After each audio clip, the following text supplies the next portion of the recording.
Greetings, Taekwondo family. Welcome to Miami Minutes, the show that wiped out all of the competition because we're so great. No more Miami Connection podcasts, just us. I'm sure there were millions of them before. I am one of your hosts, John Parker. And here, hitting the mic as if he's been sucker punched into it, it's me, Niall McGowan. Please don't hit the mic. It makes my editing very difficult. I regularly do it by mistake, and I don't want you to also be. No, I'm still on I just realized too, like I'm in the creaky chair as well. I was like, oh my god, it's gonna be a nightmare. Hey, I've got no option. It's the only chair I got, baby. No. Actually, that sounds really sad. I've got chairs downstairs.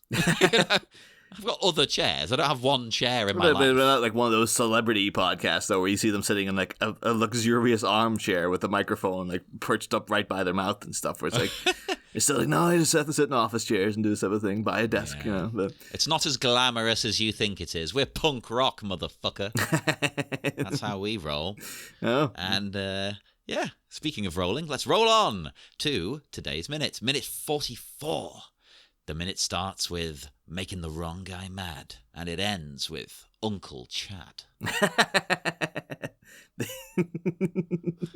That's all I could think, basically. He's a Chad. Yeah. You know he's a Chad before he's done anything. I think there's such a vibe about Uncle Song, and this whole minute is like it's a combination of like it's impressive that they managed to get like the worst actors in the world to meet someone who's even worse, and also if it's not bad acting on his part, I am also incredibly intrigued by his whole story now because he seems to he's got the world on his shoulders, this guy, and he's really playing into the old stereotype of like I don't want to fight. And even afterwards, he seems so devastated that he had to fight as well. And now I'm just like, well, why is he... These little hints of Uncle Song's past are now like, he's become the richest character in the whole movie all of a sudden.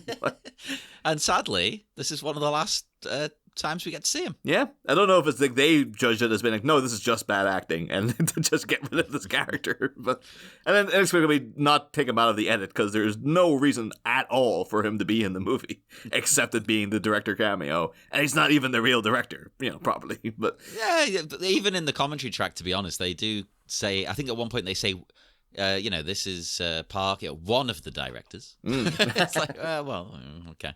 That's never a good sign, but fine.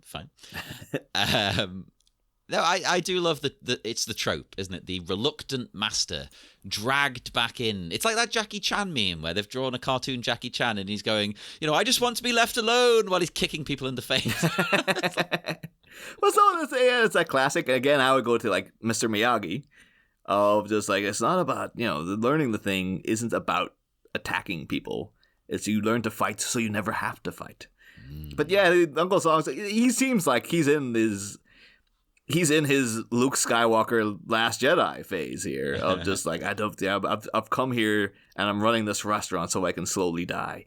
And I don't want to be drawn back into my lifestyle of, he said that, the John Wick kind of thing. Like, he does just want to be left alone.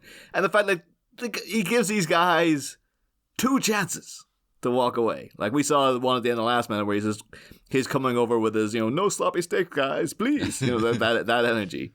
And he got pushed down, and we get the shot of him. And he gets back up, and he's gone straight back into like, look, guys, like I don't want to start anything. Like let's just. And to be fair to him, he's not been forceful at all. I think he could destroy these guys in a second, but he's not. I think maybe he should have had like a bit more. Like of a bit more backbone with them because he does not convey to them like anything like I don't want to start anything but I will like maybe he could have avoided this whole thing if he had been a bit more forceful, but he comes across so kind of like please don't do this, guys. It's like he makes himself seem the easy picking victim. Maybe he finds it funny. That could be. Maybe it's his thing. Is like maybe that's his compulsion. Is like, and that's why he feels so bad at the end. He's like, I fell into it again. Like I love beating up people. But yeah, maybe in his past, maybe he used to work for like a Korean gang, like whatever the Korean triad kind of is, But there's so many little details of like I couldn't help but feel like now we get a good. We're not really going through the minute by like any kind of linear fashion here, but We'll get back on track. But towards the end, you see him when he's walking back in, you get a good full front view of his apron, and it's not just Mickey, but it's Minnie Mouse as well. And you're just like, who was Uncle Song's Minnie? Like, maybe he wears this in tribute to a fallen love, like. Maybe, his wife got killed or something. His wife got killed by gangsters in Korea, so he moved to America to open the restaurant she always dreamed of. That's the thing, yeah. She always wanted to run a crappy, greasy spoon burger joint. Yeah. And just give free food out to freeloading bands who came wallowing in every other. It was a dream. And that's why. So even though they're not paying, he's in the kitchen singing because he's like, "This is what everything." He's singing her favorite song, all this business. But yeah, so he has. But he immensely does have the vibe though of like he's a lonely man who's got everything about him now is just more intriguing. It's like, what's his relationship to Mark if he's not his actual uncle? Yeah. Did he have a wife? Where does he come from? Did he come over at the same time? Has he been? Did Mark come over and he's like, "I will be the guy to take you in and like teach you the ropes or how the neighborhood works," or And then what? And then he clearly knows what he's doing. So it's like, why does he know to fight, and why is he so reluctant to do it? And say, this is just a whole. Uncle Song the movie is like, this is definitely a prequel novelization. Now we have to go into. We say this every week, but this is the most prequel of all. This is so much you could add into this guy, and it's just I don't know. Maybe it's because like the guy he went back to Creed. They had to get YK to finish the film for him. It's like maybe there was tons of more scenes they were supposed to shoot with him or something. I could imagine because he's in, especially minute by minute. You get really attached to this guy, as you say. You get really intrigued by him, and like you want to know things. What's going on with his life? And it's the fact that again, we're not going through it quite yet, but we'll get back on track with that. The way he just destroys these guys and then casually walks back into the restaurant like nothing happened. Oh, he does the maybe that's where Mark learned it from. He does the proper like the kung fu littering. Yeah. Where it's just like, just leave the bodies just lying out in the streets. It's just like, yeah, fine. I can knock them out. That's as far as I'm going. Like, I'm not calling an ambulance for them. I'm not going to wake them up. So, yeah, it just leaves a litter of people in his wake. And just, but I got the vibe, though. Again, it's either he's a terrible actor or he's a great actor. Because the way he walked back in, I really got the vibe of him feeling like, oh my God, I can't believe I've fallen back into this. Like, my whole thing's like, I used to love coaxing idiots into fighting with me. Yeah, it was maybe an addiction. He killed a kid one time, He broke a 15-year-old's neck. He has to. The end of this movie was originally going to be him saving a boy. You know? Although it could be like a. Because we know that there's personal stakes between John and Jeff. Because the whole Jane scenario. Yoshido is just there, like as the big villain. And him and Mark don't really have beyond obviously them, at the end they lift, Jim and all that. It gets personal there. But like, it does feel like this should be like Yoshito and Uncle Song should have like a Splinter Orokosaki thing going on, where it's like in the final fight, Uncle Song should appear and be like, "Death comes for us all, Orokosaki, but for when you die, it will be without honor," and that kind of thing, like stepping in to finally take the guy out. But no, he's just this intriguing enigma of a greasy spoon diner chef who just pisses off after this minute, and we never find out any more about him. Well, you know what I would do if I was writing it, and I know this is cliche, but that's the point, right? I would have it so Yoshito and him have a showdown 3/4 of the way through, maybe, and Uncle Song gets killed. Yeah. And then that ups the stakes big time for Mark. Although that'd be horrible to see that character die, but No, but that makes perfect sense, too, because then it would be like you could also explore their backstory, like him dying in Mark's arms, and you find out, like, no, he was Mark's family when he first came over Mark, before. I am your father. Oh my God, I'm not an Orpan. Yeah. But that'd be another existential crisis. Like, I'm no better than Jim over here now with my actual family. Come on. But I don't have the heart to admit it to you. You were so proud of your Orpan group. And Mark is pronounced orphan. No! Oh. No, but yeah, it should feel like, so he was Mark's family when he came over, and he saw him, like, say Mark came over when he was like 14 or something, and he like had to flee Korea because his family got killed, etc., etc. And then Uncle Song takes him in, and then Mark starts making his new family with Dragon Sound, and then his old, had a big fight scene. Uncle Song gets killed by Yoshito, but they take Jim. And he's like, my whole family's died, but now I have to protect my new family. Yeah. And then you get some backstory for Mark. You get a purpose for Uncle Song being there. And it's some stuff. It's character. It's cliche, action. But it's something, at least. Plus, that's the thing. We're talking about cliched stuff, but that's what would fit in this movie. No, totally. They're not rewriting. This isn't, Ulysses. Like, That's my Ulysses. This isn't House of Leaves. This is supposed to be like, it's a straightforward action story. That's all it's aspiring to be. I think you're belittling the art. Again, though, I could go either way with this guy. Was it Richard Park you call the guy playing him? Yes. Yeah. Well, that's one of his names. That's his English name, obviously. Yeah. Park Woo-sang. Ah. But he goes by Richard Park sometimes. It depends what he's doing. Oh, Richie Park. Yeah. But again, he could either be like his acting is just atrocious, or this is a very calculated, very purposeful way of playing the part. And it's like, if that's the case, he's great.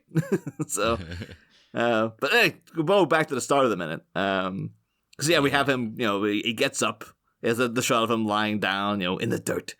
He gets up. Yeah, can you understand what these guys are saying to him, right? Because I cannot. I put the subtitles on, and it only gives you every few lines. It doesn't give you everything else. It's just kind of noise. Generic ruffian noise. No. It was just like, because again, it's improvised twaddle that they're like, hey man, well, yeah, come on, so you better watch out for Girl Scouts. Love it. I was intrigued by the guy though wearing the Bermuda prison T-shirt.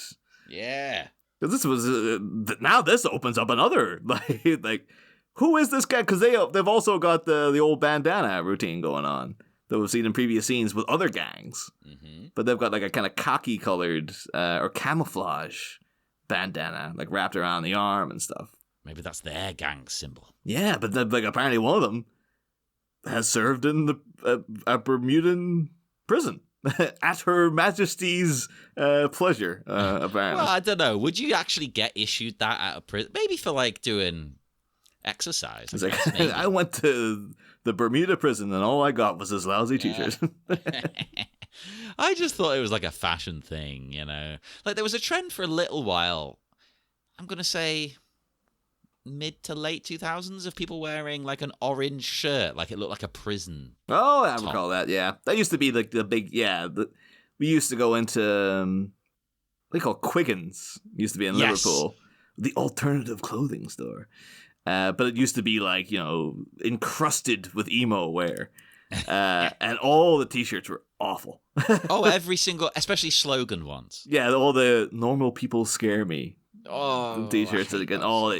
Awful kind of things. It's like, but I have a feeling they're going to come back too. Like it's going to be eventually, it's going to hit that nostalgia period. Those things are going to come roaring back, John. So, they absolutely will. Because my niece, who is now, I'm trying to think, is she 13? Maybe 13. She's approaching 13. She's into nu metal. Yeah. Like the music I grew up with.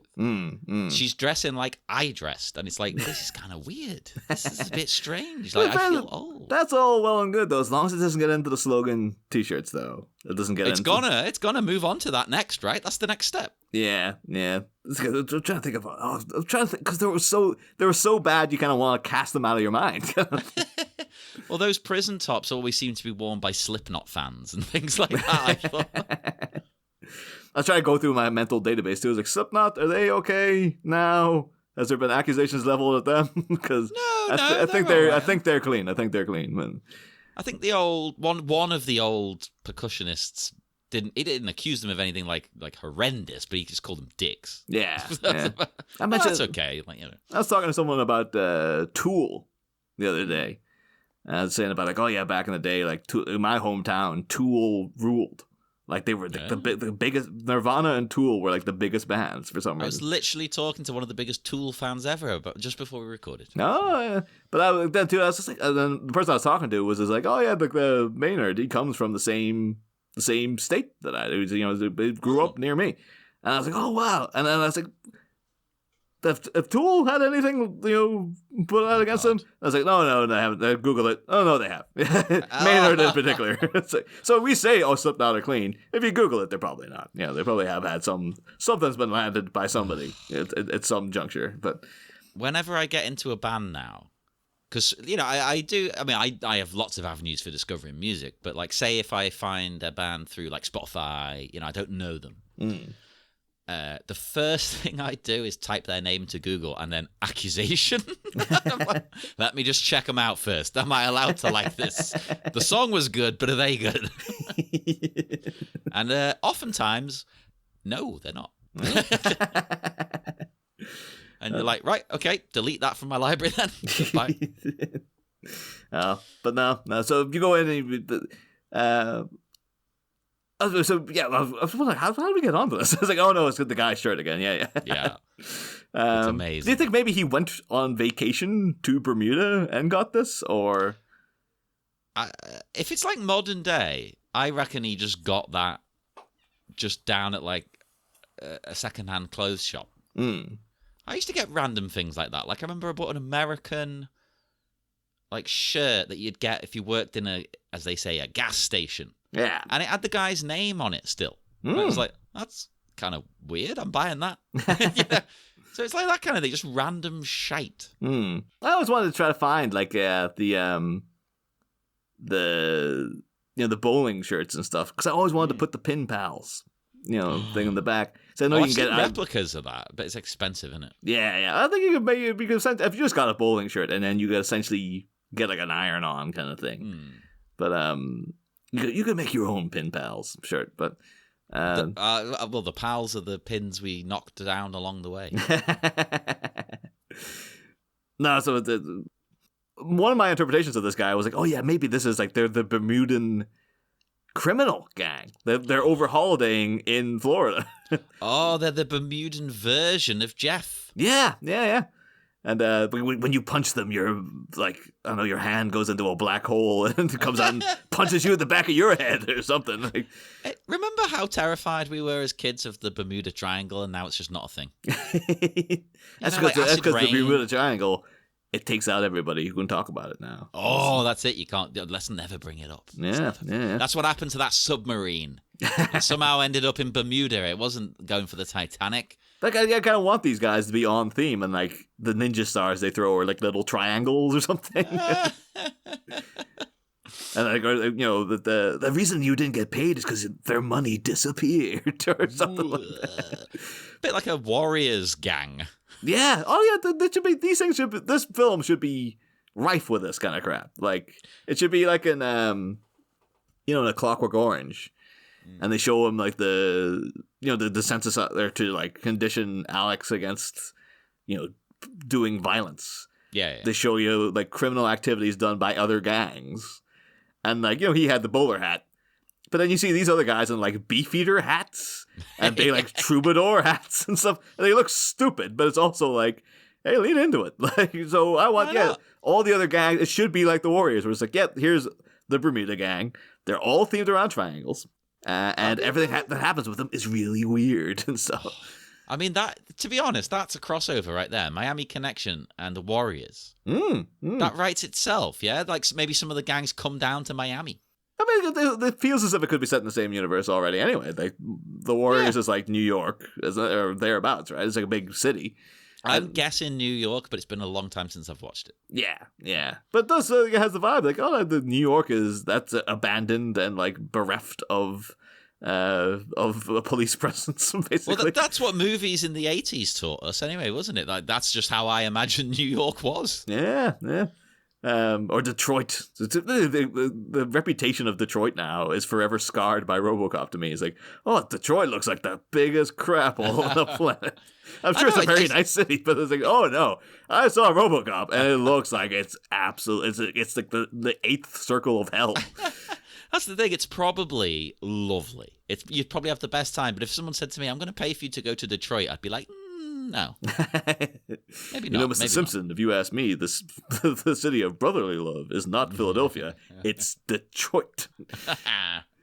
Now, Philadelphia, I would go. Because Philadelphia looks a bit more like weird. It looks like Liverpool or something. Yeah. It's weird. Yeah. But I've just remembered, too, because I was one of the big... I almost let out a whoop in the cinema during John Wick 4. Because at the end, they go into a whole thing where, like, it's just free game. Again, I think a bunch of them have ended like that now, but it's like, it's free game on John Wick. And we keep, like, upping the price to him, so it's got this great... Like, it's one of the funniest things in it. It's just, like, he keeps massacring all these people who come after him. And then, like, they just go, like, oh, yeah, so we'll add on, like, an extra $2 million to the bounty or whatever. And then, like, it's just like, these other gangs appear who are like, no, you go after John Wick, it never works. But it might work for us. And then just seeing them get wiped out as well. What if we tried one more time? Let's go and do the same tactics those people did and hope that he doesn't kill us. And no, he does. Well, he'll never expect us to do the exact same thing again. But no, during that, though, they have like a live commentary going on. And you just see like... It's a close-up of a microphone and this black lady's lips leaning in going, hello, boppers. The John Wick has been sighted. Going, it's like, oh, it's a Warriors reference. It's like, so the entire end of it's all based around, like, it's a Warriors riff where he's in Paris or whatever. And apparently that's just Bounty Hunter Central where every single person is a bounty hunter trying to kill John Wick. Now I can't ever go to Paris. I'm going to think it's like that. Well, I mean... They just go around and pretend that it is, and just start taking people out left and right. Yeah. So either like, these guys are the Bermuda Gang, or this guy is one of those assholes who went into, the emo clothing store and bought like a black is my happy color. I think it's more likely that. Normal people are boring and all that. That's or just one that says weirdo and all. It's like, oh come on, man! You don't buy mass-produced products to declare that you're a weirdo if you're a genuine weirdo. All right. The only one of them I'll accept is there's the Sophie Lancaster Foundation. She's the person who was killed for being a goth. Remember, many years ago, and they have one with all like slurs against so-called alternative people written on. And it's meant to be, making a statement about like, oh, these are horrible things to say. It's like a reclamation. Almost. Yeah.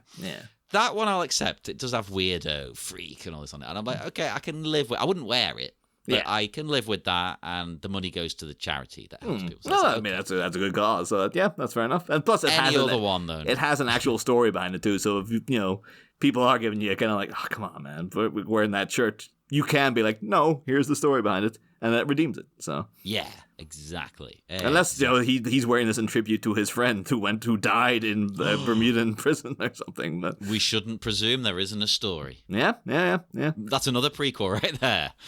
The foundation of the Bermuda Gang. That could just be Miami Connection, Bermuda. Bermuda Connection. Bermuda Connection. A Miami Connection story. Yeah. And what would be like, Jim went to Dragon Sound's playing on a cruise ship that goes to the Bermuda Triangle. There you go. Perfect. It writes itself, this thing. Another Dragon Sound banger. Yeah.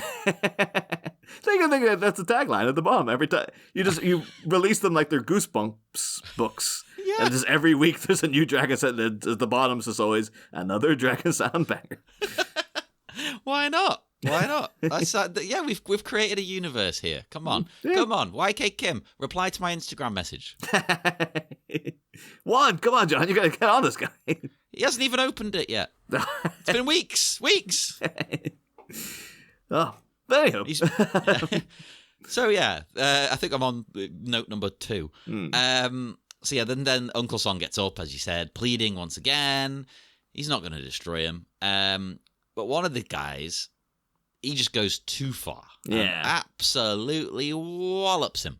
Bam! The guy's so unassuming looking, too. He looks like friggin' Judge Reinhold, this guy. Yeah. He's so innocuous looking. And it's a full tilt, like, pow, right in the kisser, full body punch. Like, it's a ferocious attack. It's like one of the most ferocious attacks we've seen in the movie. I've seen guys get their eyes taken out with ninja stars and stuff. Yeah, it is not just like a warning, is it? It's a full-on smack. And you can see an instant change in Uncle Song's demeanor, I think. He's like, instantly, no more games. Yeah. It's time for you to say uncle. Motherfucker. Oh, you had that written down, didn't you, John? No, I thought about it. I didn't come up with it on the fly. It did come to me earlier, but that's what he's thinking. He's like, right, let's fucking go. Yeah.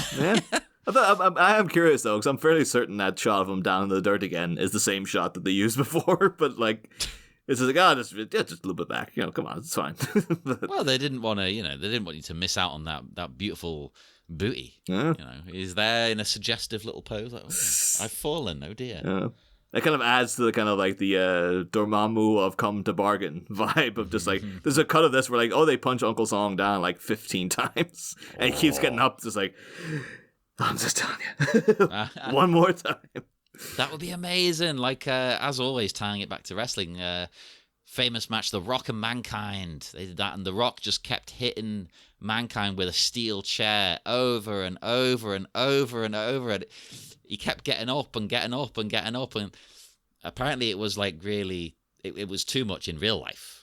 Like, Mick Foley's kids were backstage crying. And holy moly. Yeah, and it caused him to have like memory loss. Jeez Louise. Yeah. But in the moment, before you know all of that, it's amazing. It's like, he was like 15, 20, he's still getting up. You're like, oh, God. No. That's not why, like, every time, like, The Rock feels no guilt about it, because he's like, he doesn't remember it happening, so it's fine. Well, apparently that they did fall out about it for a little bit, because The Rock wasn't supposed to do it as much as he did, or as hard as he did. But at the same time, I'm like, well, I don't know. Mick Foley was renowned for being crazy, so I could imagine him just saying, give me everything. Come on. No, I think I don't know much about Mick Foley, but I know that he's got, he was one of the more animalistic of the wrestlers, who was just like, yep, whatever, just throw it at me. So yeah. So I don't know. And if he's forgotten half of it, then he could be wrong. But yeah, Uncle Song then. It's weird though. The edit is weird because it seems to cut to them already mid-fight. Like they're all in this like tight little cluster, and then it cuts to like him. And it seems like they're all kind of spaced around him, and he's like as if he's run over into the fight. It doesn't seem like this was set up properly. It feels like they filmed a lot more of it, cut out half, and we've come in the middle of a big action scene that was already like in progress. I think we're just supposed to assume, since they have clearly done what you've just said, that Uncle Song just moves that swiftly. He went from prone to fight in the blink of an eye. It's just goes instantly in for the kicks too. It's just like, but then they all already seem like they're in fighting stats as well. So like this isn't kind of like what's the guy doing? It's like they're all like, I guess we are throwing down, and they all of course do the classic thing of trying to take them on one by one, and he just decimates all of them within. The thing is, the whole sequence is, it just doesn't need to be in the movie. Like, this gang doesn't lead to anything. Not that I remember. Maybe a couple of weeks down, I'm like, oh, wait, no, it did lead to something. But it's just so weird that, like, as if it was, like, Richard Park was like, well, I'm badass too, So why can't you put my scene in the movie? I agree with you that, as far as I'm aware, it doesn't lead to anything. I agree, totally. But I do like that they've thrown it in just for the character development of this guy. Because, again, you could argue he's inconsequential. But to me, it just fleshes out the world. Yeah. I like anything that does that. It's just like, you think these guys are having problems with Jeff's gang. This just happens to everybody. Like, everyone out there has got their own Jeff's gang. Like, Uncle Song's got the Bermuda gang. Down the road, Dry Cleaner Joe. He's up against, the monster truck ninja gang or some crap like that. It's happening all over the place. Yeah, it kind of shows you how the area is, falling apart. That kind of a thing. Like you'd get in I don't know, Predator 2. You know? Or Leprechaun in the Hood. Like you're going for these two examples, and it's like, if only there was another very popular, like, decrepit city that was infested with crime that we talked about, like, nearly every week for about 6 years. I'm trying to think outside of the box. That's an obvious one. Yeah, Predator 2 is pretty good. It's a pretty good shout, to be fair. But yeah, you know, that's the one thing that I don't like about Predator 2. It's like, this is a bit too far-fetched. This is a bit too... No, I'm all on board for that. It's like, yeah, it has to... That's why the Predators come there. It's just like, this place is a war zone. Yeah, like, the Predator 1 felt like it was in our world. Yeah, I mean, that's true. But, you know, that was it Predator 1 came out, or Predator 2 came out like 1991, and then it's set in 97. So, like, at the time, you know, you're talking about the time of the LA riots and stuff. It's like, maybe it felt like, yeah, this is just around the corner, basically. So I think it was going too hard in like doing a RoboCop thing, like you mentioned RoboCop before. It's like, we can do that. It's like, it's 100% trying to make it, Detroit. Yeah. You know, they might as well come out with the big giant like crazy car blowing up gun that Clarence Boddicker has at one point. I mean, that would be pretty cool. Uncle Song needs this. Yeah. That's just another one, though. They're bound to have done that in comics, though. Like Predator versus RoboCop. Oh, I'm 99% sure that's been a thing. I know there was a video game, if I'm remembering right, wasn't it Terminator, Alien, and RoboCop all in the same video game? But the thing is, though, like, Alien and Predator, fine, I get it. RoboCop is just like... you might as well throw in Rambo as well. Like, it's just whatever IP we got to hand, you know. Well, I've just looked it up. Okay, maybe I'm misremembering it. It's RoboCop versus the Terminator on the Sega Mega Drive. Oh, I mean, I get that one. Like, RoboCop versus Terminator makes sense to me. I thought there was aliens in it. Maybe I'm thinking of a comic. I say that there's a RoboCop versus Predator fan movie. Oh, that's it. So it's been a thing in some capacity then. And, yeah. There's an Alien versus Predator versus RoboCop versus Terminator. And it gets just all things that people back in the 80s were like, it's cool. Yeah, of course these guys would fight each other. Like, I don't know if RoboCop would be any good against a lot of these guys. Like, RoboCop's pretty slow. He's good in the movie because he's up, you know.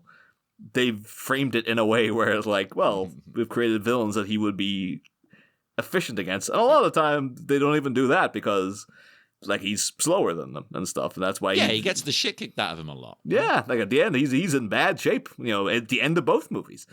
I like to say both when there's a third one that nobody wants to talk about. The end of both movies. I was talking to someone literally earlier today, too, who's a massive Indiana Jones fan. And I was just saying, like, you're going out to Indy 5 this weekend? And she was like, no, I'm going to wait. I'm going to watch the first three first. And I was like, and the fourth one? She's like, fourth one? I might have brought it up on this show. I don't care. I like the fourth one. Watch it, everybody. I mean, the movie will be out by the time you hear this, so you've probably made your decision either way. But I say watch the fourth one. I was looking at some of these other, like, so Googling Predator versus RoboCop. Apparently there's Predator versus Judge Dredd. Which is like, what the heck? Like, I guess the hyper-violence kind of fits both worlds. Yeah. RoboCop could go against Judge Dredd. Yeah, again, though, they would have a kind of like a philosophical battle as well. Yeah. But again, the cityscapes would be quite similar, though, because, like, yeah, New Detroit is a hellhole. Mega City 1 is an even worse hellhole. But the Judge Dredd is so, like, militantly, like, just decimating criminals, whereas RoboCop, like, when he turns back into Murphy, like, it's a bit more of a humanistic approach. Obviously, it still shoots, you know, people trying to assault people and, you know, blows off their dicks and stuff. Yeah, but he tries to take them in first. Yeah. It's like, I'll try and take you in, and if you refuse, I'll blow your dick off. Yeah. He's not, he's more, at the end of the movie, he conquers the machine, and he remembers that he is like, what's supposed to be like, I am a fair judicial police officer, not a machine, you know, controlled by a private entity. But whereas Judge Dredd is just like, this is the law. I am the law. I am the law, and I will you were jaywalking 10 years. That's what you get for jaywalking in my town. Yeah, I think some people, I like Judge Dredd, but I think some people, a bit like Punisher fans, don't quite understand the message of Judge Dredd. You're not meant to think this is amazing, that this is happening. I'm going down this Google image. There's because obviously there was a Batman versus Judge Dredd that happened a couple of times. Mm-hmm. So but there's a Batman versus Predator as well. I'm just seeing that you can get a toy of Batman and an alien that looks like it's like a Joker alien.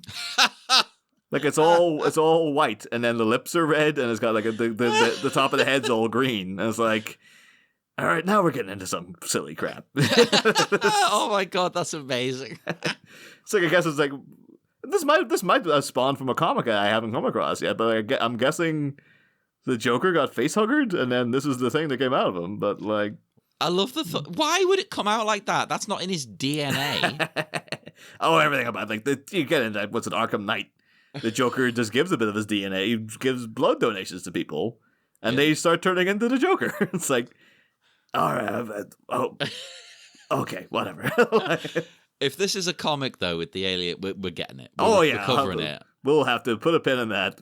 If Joker has been turned into an alien or has been facehuggered and an alien burst out of him, and Batman had to deal with that, that's definitely a thing we have to cover. And you know what?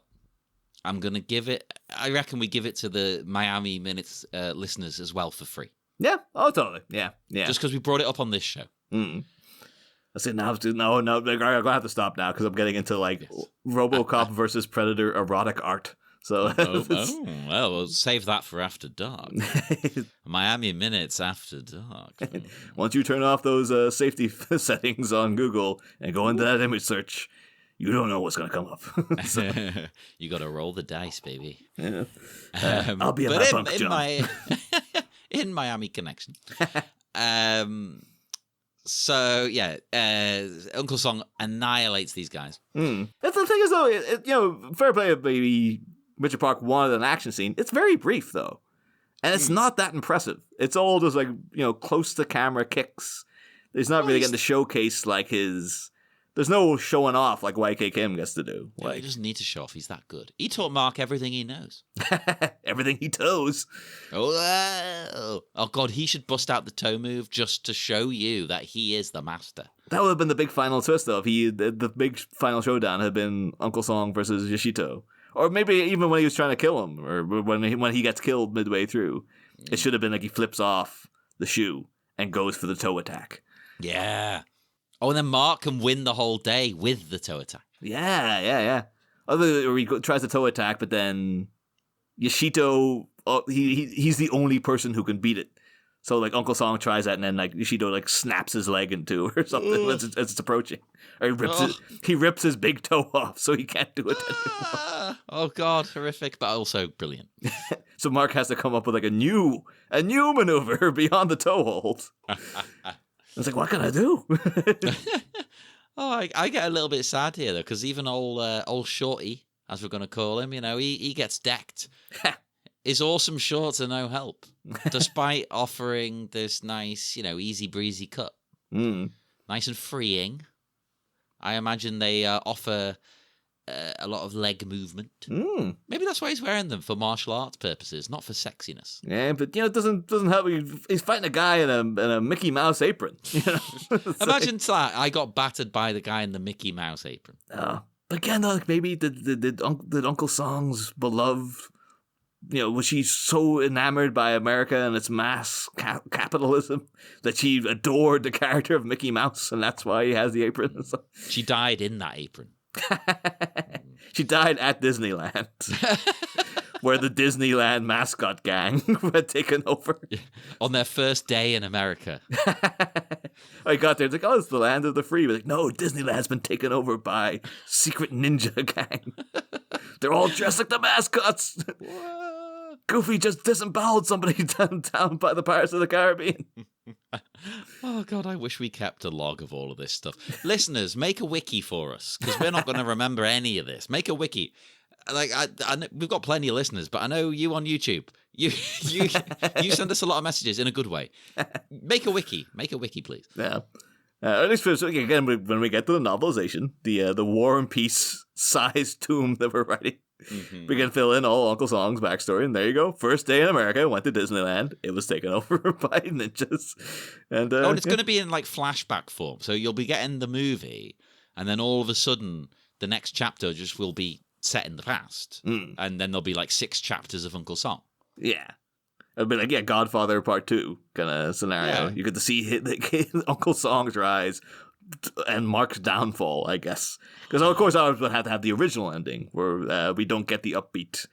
We cut the upbeat reshoot. We go for the director's cut of Miami Connection, where it's all about Mark giving in to violence, whereas Uncle Song always tried to abstain from it.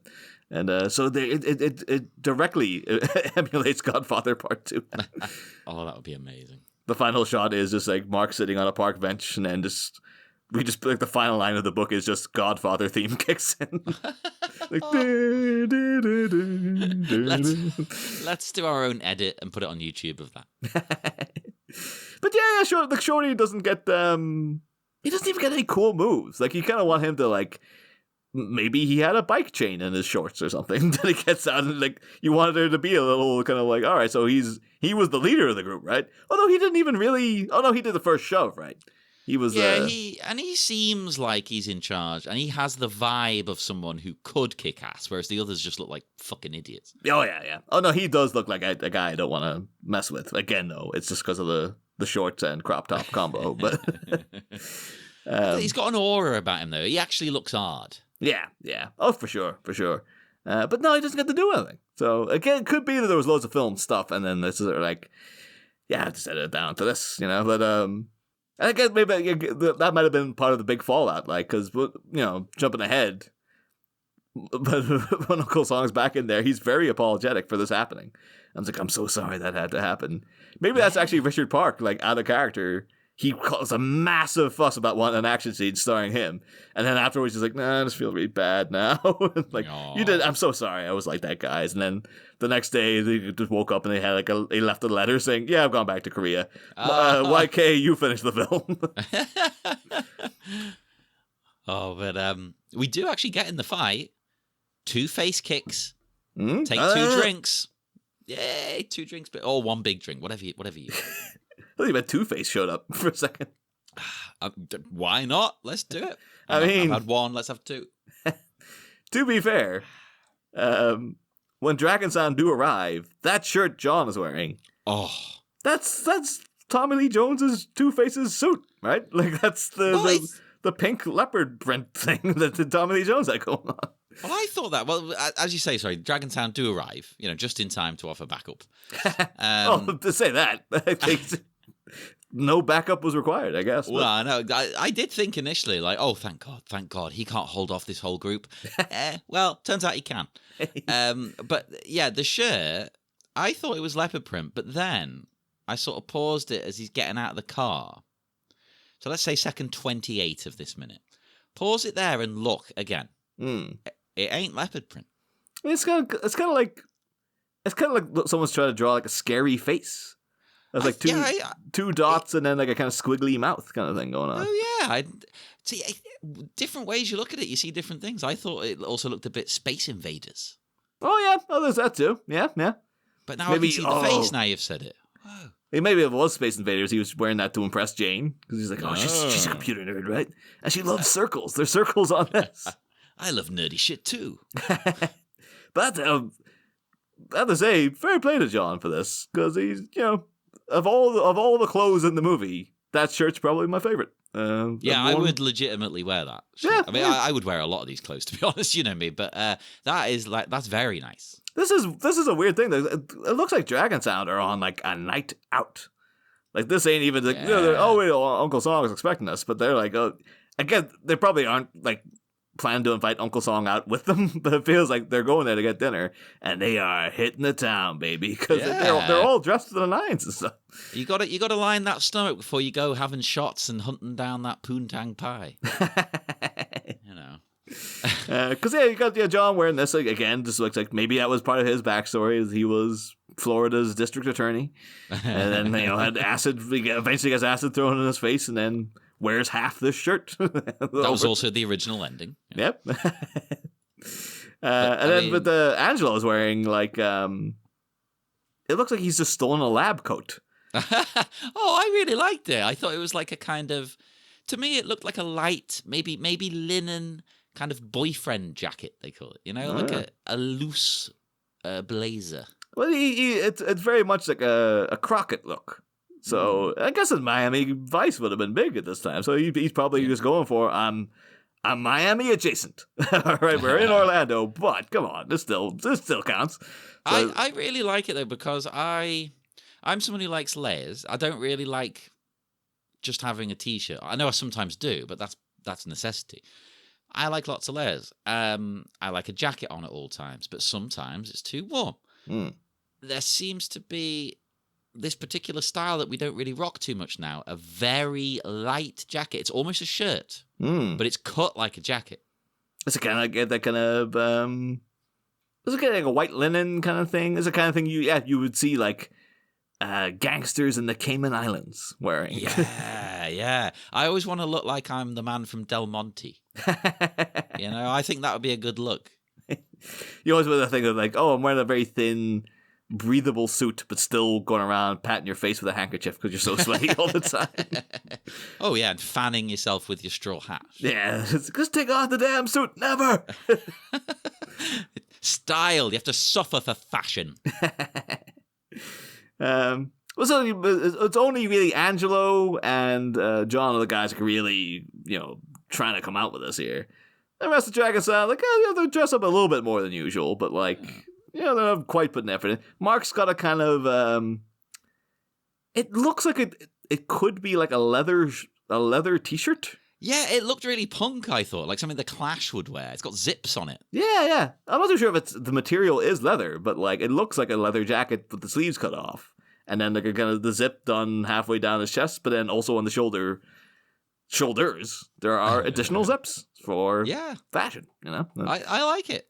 Very Clash, very punky, very very cheap punk from the 70s. Not what you'd get in like Vivienne Westwood, the fashion punk. More like what kids would make themselves from like cheap PVC they found somewhere. Not actually good. When Mark first came over to America, he was just a punk. And Uncle Song had to teach him the ways of Taekwondo to give him discipline in life. That could be it. Because, I didn't expect Mark to be a punk rocker. But maybe he was. Yeah. And he's come round. He's changed his ways. But he still holds on to the spirit. Well, he's out. Like, if he wants to go out and get laid, he's like, well, you go out to the punk, you go into the Floridian CBGBs and see what you can get. But I think these guys are maybe out of their league there, though. I don't mean looks-wise. I just mean, they're trying to be cool. Yeah. And we think they're cool, but I don't know if the punk rockers are going to be that into them. No. Maybe. It's Miami Connection. If that were a scene, it would just end the fight. Someone would start them. That's the way they always go. In most 80s movies, the punks are the villains anyway. So I saw a poster for a movie I'd never heard of the other day called Dudes with John Cryer. Apparently it was vaguely familiar. Apparently it was directed by Penelope Spheres, who went on to do Wayne's World and stuff. But I looked up the plot line, and I just loved that it said, like, two friends have their girlfriend is killed by punkers. Punkers? Oh, God, I haven't heard that phrase in a long time. Only Americans said that. Yeah, and they have to go hiding in, like, the South, or in Texas or something like that. But yeah, just the term punkers is like, I think that died in the 90s. Nobody calls anybody a punker anymore. No, absolutely not. You know why? Because it was shit. It was I think that's more like in movies, true punks were never the villains. It was always the punkers would be the villains because they are, like, that's what the Hollywood thought the punks were, I guess. But yeah, it's a very 80s attitude of it. I'm going to get very political here. It's very conservative, because the 80s were the era of business, of money, of conservative values. You had Reagan over here. You had Thatcher. So anything outside of the norm, they would often portray as other, as the enemy. Like, well, these people don't respect society. that we're building a new society and they're not part of it. It's like, I know that sounds a bit crazy, but that is literally a conscious decision to other people in that way. But yeah, but maybe Mark was a punker, and but you know, Uncle Song, he showed him the light. You know, I could see that. Yeah. Korea's got a good few punk bands. I've been listening to a good one lately. I can never remember if it's pronounced Rooks or Rooks. I think it's Rooks because it's meant to sound like ruckus. They're great. They were very controversial in Korea though, because on one TV appearance, I think they all got naked. And it was it became like a massive scandal. Like it was, they got put in, some of them got put in like jail and stuff. Yeah, because they're a bit strict there. But they're still going. Like they're back now. Like, but maybe Mark's zip is down too far for most conservative people as well. So he's doing but we've seen him do this a couple of times though. He likes a low button. YK Kim, although still the only guy in that one scene to have his shirt on when Jim was having his breakdown. So he likes to show, he likes to tease. He doesn't like to give you the full show. Oh yeah, just a little glimpse. I'm not much of a low buttoner myself, although I am currently wearing a low V-neck. But that's because it's even though the weather's been shite today, it's still boiling. Yeah. So this is my lounging around the house low V-neck. But then so we had, well, Mark's got a good thing. Tan line on him is crazy. I don't know if you see like. Oh my god, I hadn't noticed that. Yeah, like a second 43 is like, geez Louise, man, what the hell? That's exactly where I'm paused as well. That is Holy insane. Shit. That is the most defined tan line I've ever seen on a human being. Like it's as if that part of his arm is just like a different race or something. Like it's just. Yeah, that guy's been out in the sun too long. I feel for him. That was me the other day. I am still burnt from Saturday, and what day is it today? It's Wednesday. Yeah. So maybe maybe this was originally a leather jacket, and he ditched the sleeves to get back his punker look, and that's why I was like, I don't usually wear it like this. That's why. But yeah. So he's got that. What they always call it, like the redneck tan or something, because it's always like the trucker tan, because they always have their arms up in the. Is it because it's like hanging out of the window? Yeah, or resting on the window edge, and truckers tend to have their arms are bright red because they're just exposed to the sun all the time. I'm trying to think. In America, then that would be left arm. What side are they on with the wheel? The left? No, they're on the. Yeah, it's the left, isn't it? We're on the right over here. Listeners, neither of us are drivers. Let alone, like in our own country, let alone in yours, wherever you are. But also check, are you talking about left if you're facing the truck or left if you're in the truck? Oh, Jesus fucking. But Mark, he's making an effort. Angelo looking fly. He's even got the Crockett sleeves rolled up and everything. Yeah. John looking well. Then Jack Diamond. Joe Diamond, whatever it's Jack Joe Big Toe. I refuse to correct you now. I'm just going to let you say whatever comes to mind. It's funny. He's no effort there. It's you can see that he's wearing like sweatpants. Like you can see it's again a second 43. You look at his trousers. That's a drawstring he's got going there. That's like he's put in no effort for this. He's going out in his like gym wear or his lounge wear. Like it's like, come on, man. Having said that, I just bought some sweatpants, but it's because sometimes in my new job I'm going to be working at home. So I was like, sweatpants, baby. Oh, wait, no, by all means, I'm not against sweatpants. When everyone else is going out, on a night out and you're just dressing up, don't wear the sweatpants out. Wear them during the hangover the next day, by all means. But I do like how they all have their own style, though, because we've got, our man Jim there. Yeah. Looking pretty fly. Yeah, he's got white suit, white shirt, little bit of taco meat coming at the top of the little tees there. He's looking a bit Billy D. Williams. Yeah. So maybe he's going for the Billy D. But so we know Mark's a punk, I guess. Angelo, he's new wave, I guess.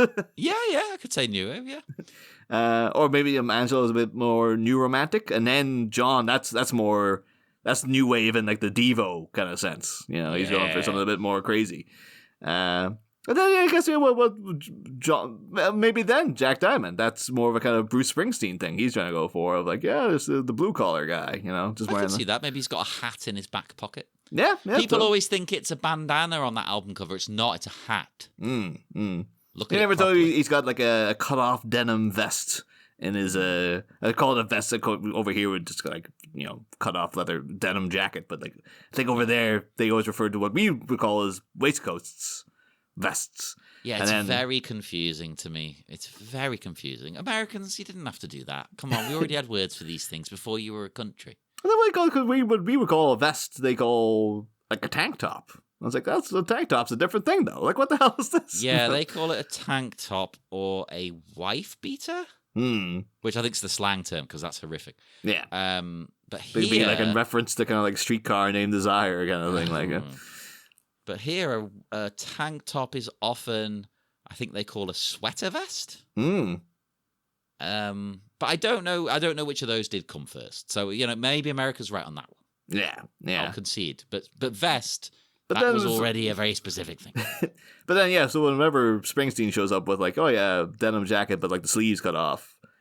You don't want to call it a denim waistcoat because that's not really what it is. But it's also like, well, what else would you call it over here? Over there, they would call it a denim vest, I guess. But you could have that. But he's got a bandana he's going to put in his hair when he gets to the club or something, and then I guess Jim's maybe a bit of a soul guy. Yeah, totally. I'm not trying to stereotype him, but I'm going off his fashion. He's got a kind of a like a Billy Ocean vibe about him. He's a bit smooth. Yeah. Defo Billy D, as we said. Whatever Billy D likes, he likes. He's gonna go, Uncle Song, you got any of that malt liquor? That's all he's drinking. What is it, Colt? Yeah, Colt 45. That's right. it. Yeah. But okay, or maybe it's a concert theme for Dragon Sound. They're like, oh no, we're doing different genres tonight, so everybody gets their chance to shine. Yeah, that would be quite good actually. Like I often do this. I like to dress in different things depending what I'm doing, and maybe to some people they don't like that because some people are so into their subcultures. It's like, oh well, that's just dressing up. It's like, yeah, it's fun. I don't care. Sometimes I'll wear punk, like Sex Pistols stuff. Sometimes I'll wear drag. Sometimes I'll just wear a suit. I don't care. Like, whatever. It's all clothes. It's fun. And then maybe, though, what's going to happen is that, like, they're trying to blend all these genres together into one song. And it's just going to sound like, a song I believe came up on this show many, many weeks ago. The Dictator by The Clash, which is just yes. What the hell is that? It is just like, people complain, like, back in the day, the old fuddy-duddies would have said, like, punk rock is just noise. I'm here to tell you, Dictator by The Clash is just noise. I love it, but I also understand that if you're not like super heavy into everything they do, it's like, huh? It's one of these things. Like, it's not a song. Like it is literally just a pile of noise. But like it has no rhythm. It has no. It's just a bunch. It sounds as if people are playing like 10 different windows in their computer at the same time. I love that though. Like I mean, I really like their album Sandinista, which is a triple album. I swear, it's where they did everything they did in the studio. They just put down on record. Like one track is just one of the other tracks played backwards. It's great. It's great. Well, this reminds me of that. Chris Morris, the great UK satirist Chris Morris, who's not as active as he used to be, but he used to be like a legend in the 1990s. Not doing so much anymore, but like he still pops up from time to time. Well, he did do Four Lions though, which is 2006. Oh, is it not even that late? No, I think the Four Lions. I think that was quite a while ago. But it was a while ago. But but still, he did do some stuff afterwards, but not a lot. You're right. In the 90s, he was everywhere. Yeah, he did that American movie with Anna Kendrick there. Not too didn't get a great response, but I have a vibe that it's going to be like it'll be appreciated in time. It's just that people at that point were like, we want the new Brass Eye, and like. Or the new Four Lions. I'm like, that's not what this is. But no, you're not gonna get him to do what you want him to do. Yeah, but he used to have that show Jam out in the 90s. I've got that on DVD. Holy shit! Yeah, and Jam. The people don't know Jam is like it's a sketch show, but in like the loosest possible sense. In that it's like surrealist art house, like very, very impenetrable, like artsy kind of show. It's like if David Lynch did a sketch show. Yeah, but David Lynch did like of episode 8 of Twin Peaks: The Return were a sketch show. That's Jam. It's so like it is funny, but it's just like whoa. And then they used to, when they first aired, they'd play Jam. And then there would be the extended version that would play later in the night, and it was just called Jam. That comes on the DVD. There's a separate disc. Yeah, and Jam. It's just the same show slowed down. Yeah. Which again, back they try to play the Channel 4 because they're just like, yep. Go ahead and do that. Yeah, we'll air that. It's for all the people who are up stoned or on speed or something. Like all the late night people who just keep partying. Like, yeah. Oh, I think it was on like a Thursday night at like it was probably like 12:30 or something like that in the evening, where it's just like the normies are asleep. So if you're up at this time, you're probably a student or one of the unemployables, and you're into this. So it's fucking genius. It's one of those. The first time you watch it, listeners, if you do put it on, you're going to be like, "Why have these two recommended this to me? This is terrible." You've got to get into the feel and the vibe and like lose yourself. Yeah, I checked a while ago. It's all on YouTube because I don't think there's any. It's not precious to people. It wasn't as big a hit as Brass Eye was. No. As people don't know, Brass Eye was Chris Morris's other show in the 90s.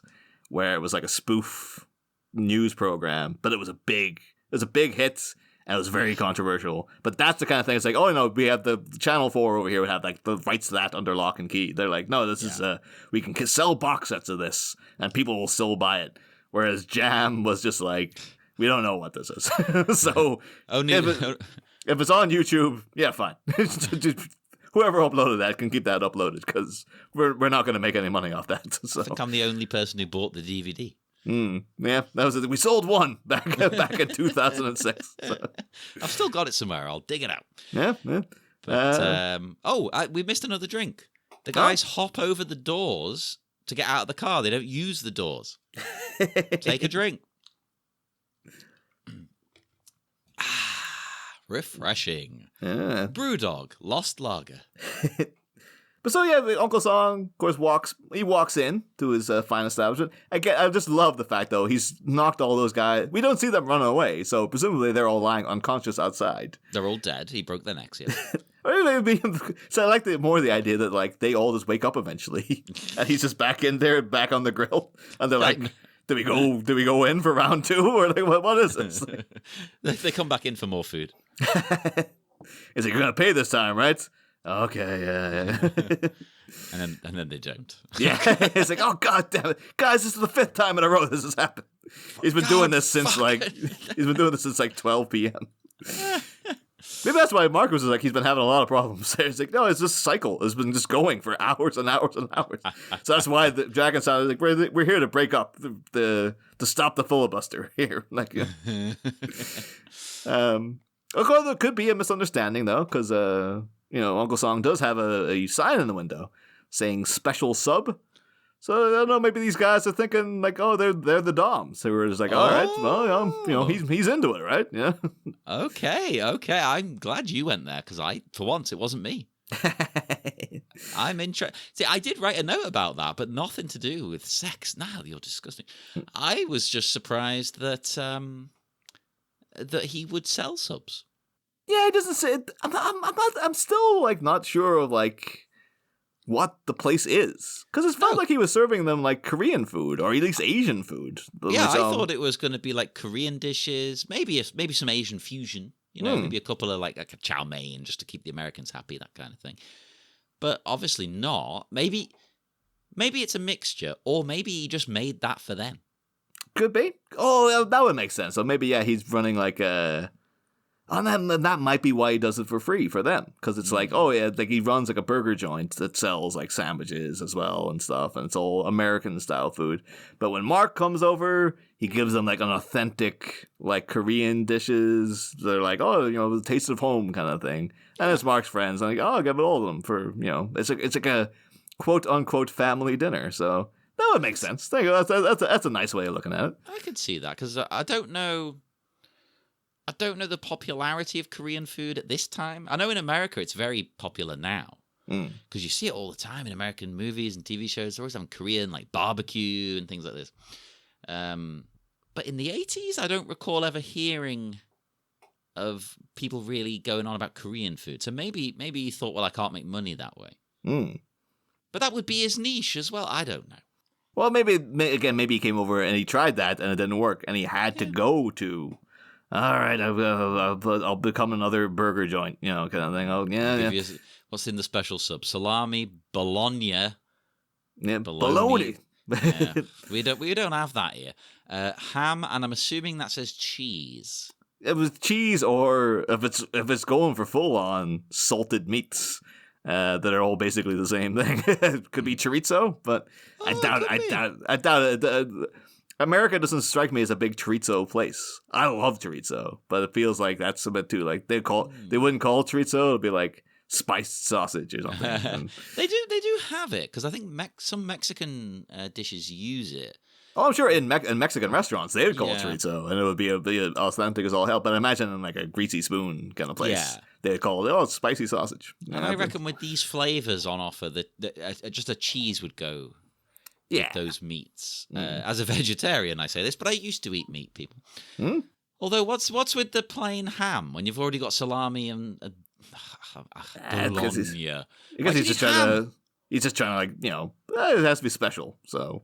Maybe the it used to just be ham and cheese, and it's like, I've added 2 better meats, basically. Yeah, but they're also still ham. They're both pork product. It's a very porky sub. I mean, you gotta give the people what they want, I suppose. It's the fair thing. I see that as like, I'd eat that totally. Yeah, cheese and salted meats. Yeah. When I ate meat, that's the kind of sandwich I'd get at like Subway. And I'm sure his are better than Subway. I don't know. Like the vibe of the place is like, I don't think the type of food that Uncle Song serves is the food he takes pride in. I'm sure the food he gave to Mark and stuff, that's the food he takes pride in. But that's the other. Maybe that's why he's wearing the aprons. Just for the stupid fucking Americans. They like this shit. I get to it. Might be like he's trying to blend in. So he's like, yes, Uncle Song is as American as apple pie. Yeah. Like, of course, yes, Mickey Mouse. Yes, I'm wearing the American uniform. Mickey Mouse. I've got a Bruce Springsteen album playing in the background there. I love the way as well when Dragon Sound rush in, and they really rush in, like the fight's still going on. Uncle Song acts like he takes a second, and then he acts like he's only just seen them. Like, oh, didn't see you there. He knew they were there all fucking long. Well, that's the thing. Like, he has an awkward pause. It's either that it's just bad acting, and he just didn't quite meet his cue, and it's just like, oh yeah, I'm supposed to say a thing here now, or it's like he's so deep in because the way he walks in with the arms behind the back is a very dignified manner, and he's just he's really considering what's happened. He's being all zen. Yeah, and then they come in, and he's just really like, and then we kind of takes him a moment to center again, and then he's just like, I'm so sorry for what happened. Like, I think I'm choosing to believe that this guy's actually a genius actor. And this is all just like, no, he's a deeply rich, person, Uncle Song. And he's just like, no, I never wanted to have to do that again. But now, like, and then both he and Richard Park was so method in his performance that he actually broke the jaws of all those guys that are out there. Whoa. And then he fled back to Korea because Uncle Song's next move would be like, this place is too violent. I have to go. Like, it's like I came here to get away from this, and now, like, wherever I go, they goad me into, Yeah, it follows him around. He can't escape. Yeah. It's classic action movie. Toot. That's what it all is. Although when they rush in and stuff, he should be like, who's that interrupting my kung fu? Y'all see my grappling hook? He's back too. The whole Black Dynamite crew are back for this outlaw Johnny Black. It's just like, it's Black Dynamite, but it's a Western. And I was like, yep, there you go. That's all I need. I mean, that's the first I've heard of it, and I'm sold. Oh yeah, there's a trailer out. I thought I would have sent you the trailer for it ages ago. No, you probably just assumed I'd seen it. Yeah. But it's whenever it comes, like that's it. That's an instant, like the day it is available, instant download kind of thing. So, I think we probably out sometime this summer, hopefully. So, holy shit! Yeah, it could be good. Black Dynamite, Johnny Black, double bill, I guess. Hey, but you get the guys being super concerned, and then we've got Jim in the background. Who, he basically, unlike the others, thought this was all fucking rad. You just wiped him out. It was great. Like, Jesus Christ, read the room. Everyone's concerned here. Yeah. Maybe that's because Jim's not quite he's not quite into the Taekwondo training as much as, because the rest of them, they all know, like, only through the eradication of violence can we achieve world peace. So it's never good to fight. But Jim still, he's kind of got, like, he's the Michelangelo of their turtles group here, who's just like, oh, it's radical, dude. He's just amazed, like, oh, how cool that was. You just killed those guys. Yeah. That'd be great. Yeah, there's just like people running over the bodies after them. Actually drive off. They just drive over the skulls. That's what Dragon sounded like. They didn't even stop the car. They just kept rolling. They ran into all the guys and then like, oh no, we took care of it. We finished them off for you there, Uncle Song. Well, Song has the right attitude, though, as you said, the Taekwondo attitude. He apologizes for what's happened. Because, Jim, you're not supposed to want to destroy people like that, man. He's like, no, it's great. You're supposed to crack skulls. Yeah. They do an awkward thing, though, of, I guess they're supposed to be, like, trying to feel him, give him a little touch as, like, a little pat to be like, oh, no, Uncle Song, we love you, blah, blah, blah. But the way, like, John grabs his hand, but it seems like the weakest, lamest handshake ever. Yeah. Where it's just like, it's like a handshake I would do, to be fair, because I hate handshakes. So I'm like, people insist on doing them. And I always try to, because I've still got that King of the Hill infused in my mind, where Hank Hill meets George Bush Sr. Yes. And he after, as a lifelong Texan and Republican, Hank Hill's like, I can't wait to meet this guy. And then he's devastated to discover that George Bush Sr. had a weak handshake. And, Hank Hill's a traditional, he's a traditional man kind of guy. You go up and you look a man square in the eyes when you're shaking his hand. You give him a firm pump and all this kind of thing. And and it really sends him philosophically for a loop of like, maybe ruins his whole life, doesn't it? That's always the thing about King of the Hill, too. We always love Hank Hill, conservative, Republican, classic American man, always ended up being very, like, at the end of the episode, he'd always be like, you know what, maybe this crazy thing isn't so crazy and I should be more accepting of it and stuff. Yeah, like, actually, there's a meme. I'm sure people have seen this meme. It's been around a little while now, of it saying that, it says, like, Hank Hill would start the episode as a transphobe, and then end the episode, knocking out a transphobe at the PTA meeting. Yeah, oh, totally. I'm sure, because I think they're bringing back King of the Hill, so I'm assuming it will be dealing with, like, probably gender issues and things like that. And I'm imagining Hank Hill will be originally, yeah, that boy ain't right. Yeah. And then at the end, it'll be, that they ain't right. Or whatever. Yeah. Or he'll very explicitly be like, no, this is a woman. Yeah. Like, yeah, he always comes around. It's a very nice message, that show, isn't it? Oh, totally. Like, there's that one where he's sort of hanging out with a porn star. And he really doesn't approve of her life in the beginning. And he ends up realizing she's really smart and he makes friends with her. And it's like, oh, well, it's nice. Yeah. Well, the big thing hanging over it, though, this reboot is just like, Luann and Rusty, like, they can't be in it because it's Brittany Murphy and Tom Petty doing the voices. Yeah. And it's just like, the whole thing's going to be so sad, though, because it's like Brittany, everything about, I love Brittany Murphy so much, but every time she gets brought up, I'm like, oh, it's so sad what happened there. Like, she was so great. And then just be like, recast the part. You can't recast. I guess it could just be like, no, Luann and Rusty, they'll do O'Brien in Fast and Furious. Like, they're around somewhere. Yeah. Do that. Don't do a mutt in the new indie. But anyhow, so yeah, you say they come in. They give him a little pat, so to speak, like he's a dog. I thought it was quite cute though that trying to cheer him up, big him up a little bit. I get it. Say how awesome he is. so he doesn't feel low, because he's clearly feeling a bit bad. It's like, no, you're great. Yeah. You're a great guy. The thing is, I think it should be like, maybe it's supposed to be tying into the message of Miami Connection in that, like, isn't this a cool action sequence? But violence is wrong, everybody. Like, so it's supposed to be like, yeah, Uncle Song, he should be like, cool guy walking away from the explosion. Walking tall. But yeah, he does have a whole big thing of just like, nope, this was awful that this happened. Yeah. I guess even in real life, it would be awful if it happened, because you're like, some goddamn gang. And the thing is, I didn't even get the money from them. Like, yeah, I had to beat the shit out of some guys. I didn't want to do that. Yeah. I mean, I think he would have been completely justified in going into at least one of their wallets and been like, all right, I'm taking the $20 or whatever they owe me. You know what I would have done to keep him still as a heroic character, though, doing that, right? He goes into their wallet, takes the money, but gives them change. Oh, yeah, there you go. That would be fun, right? He throws some change down for them. Like, there you go. He only takes what he's owed. But the thing is, like, he's walking away from it, and then like one of the guys gets up and then he flings the change back in the guy's face and knocks him out. That'd be awesome. You get another little blast of synth. We didn't really mention the terrible synth music that's playing over this. Terrible? No. It's just real, just like, we just need some music for an action, but what more could you ask for? Perfection.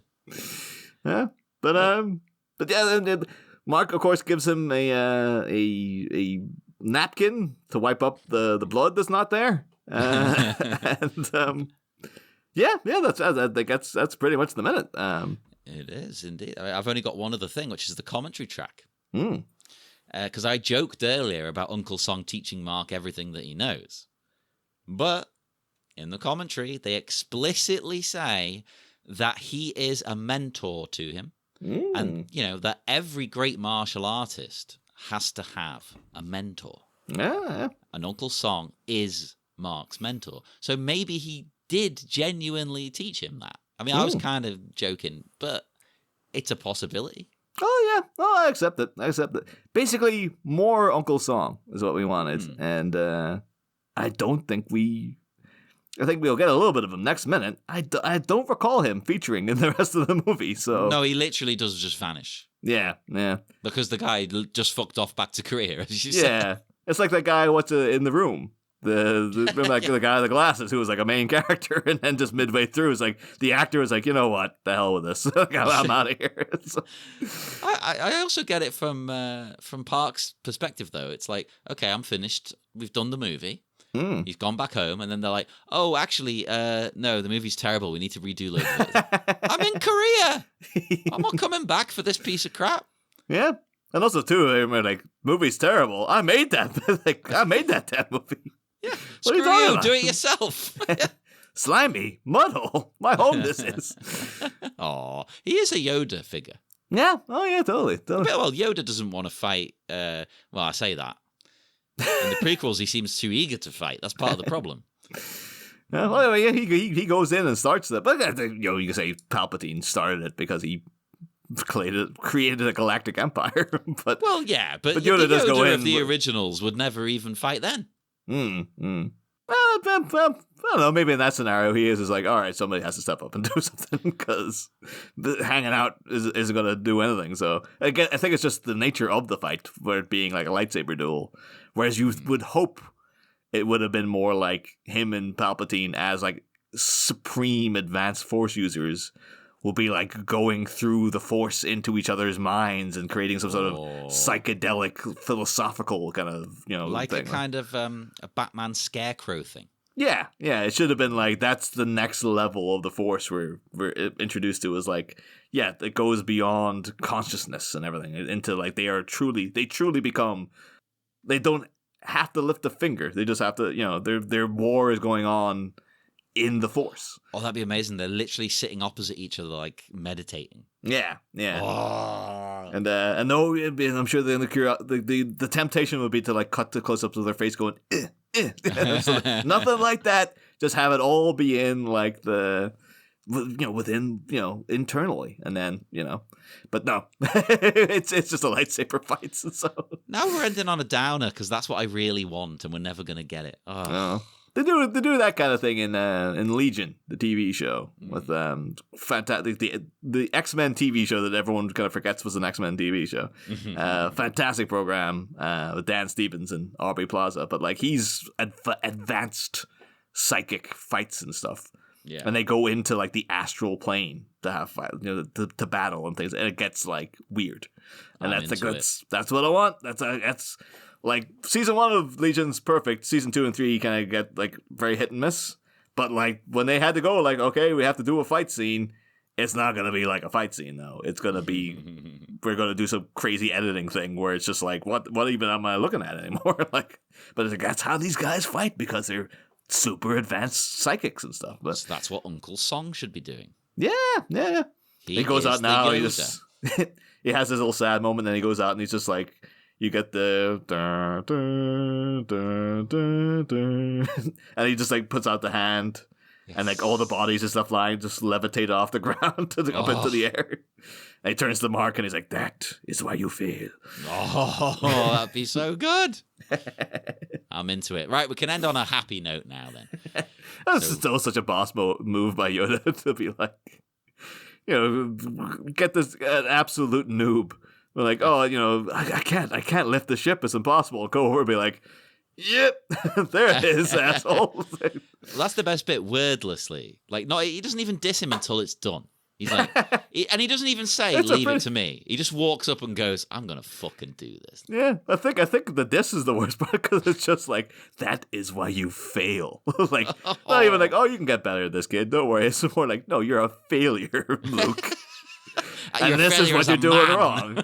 That's why you're such a loser. And look what I can do. I can lift the whole damn ship. You're not a real man like me. But we will break the connection once more. So do speak to us on Facebook, Twitter, Instagram. Look us up on there. Miami Minutes. Type it in. We'll come up. And head over to our Patreon and TeePublic, because our network, Sleepy Charlie Media, has bonus stuff and merchandise and all kinds of gubbins for you to enjoy. When you hear this, it's probably still summertime, I would imagine. So why not get a tank top?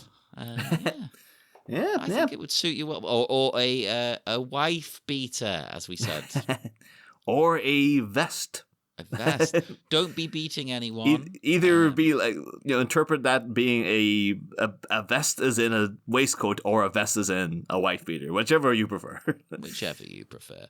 Do all of that. And join us again in 1 week for minute 45 of Miami Minutes.